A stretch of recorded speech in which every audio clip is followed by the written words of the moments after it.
जो कालचं प्रकरण जे होतं, जे भोकरदन तालुक्यातील जैनपूर कोठरा या गावाचा तलाठी, तो कोठाराचा तलाठी आहे आणि तलाठी असा आहे की तो गोरगरिबांना, माझ्यासारख्या चांगल्या व्यक्तींना, अशा व्यक्तींना पैशाची मागणी करतोय आणि खास म्हणले तर तो जो अपंग महिला आहे त्या महिलाच्या फायलीवर सिग्नेचर करायचे पैसे माझ्याकडनं घेत होता आणि जो हॉटेलला त्याने दारू पिली, हॉटेलला बिल जेवढं बनलं, मटण खाल्लं शनिवारच्या दिवशी आणि तो सांगायला लागला की बाबा मी सिग्नेचर जेव्हा करतो तेव्हा तू माझ्या हॉटेलचं बिल भरत असेल.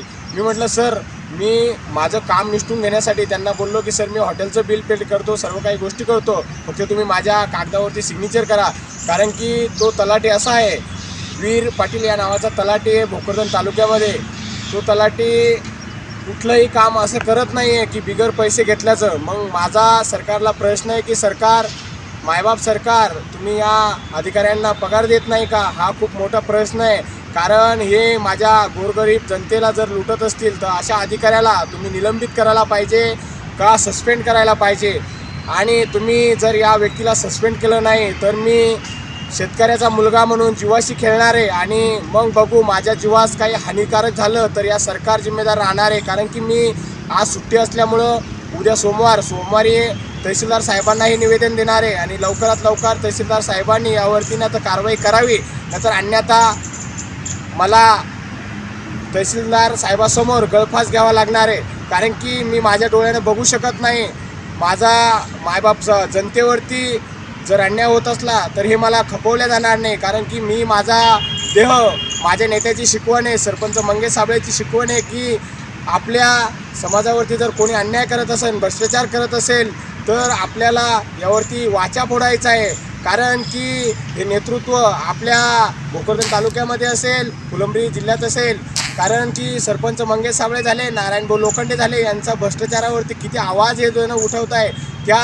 त्यांची शिकवण घेऊन आपल्या शेतकऱ्याचा पोरगा कुठेतरी मोठं व्हायला जातो आहे. म्हणजे आम्हाला काही यातून मिळकत नाही आहे, पण आम्ही घरातनं जर पैसे द्यायचे, अधिकाऱ्यांना द्यायचे, तर मग सरकार काय करतं आहे मायबाप?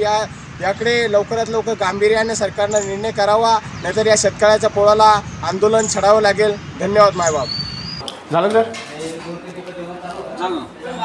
ती फाईल दाखवा नाही केलं बिल? हा बिल केलं. केलं का रे? भाऊ बिल केलं का? ते बिलवाले बिल ते आले का पैसे? ते माझी फाईल तर द्या आता. अरे फाईल तर द्या. अरे बिल मी सही केलं ना, बिल दे ना तू. अच्छा स्टॅम्प मारून द्या. स्टॅम्प तेव्हा बिल करतो मी. स्टॅम्प मारावं लागेल ना.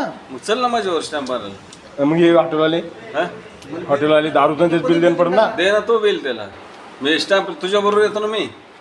मी कसं भरणार आहे बिल साहेब? एवढं तुम्ही हे करा ना. बिल कसं भरू मी? अगोदर काय म्हणला? सिग्नेचर द्यायची.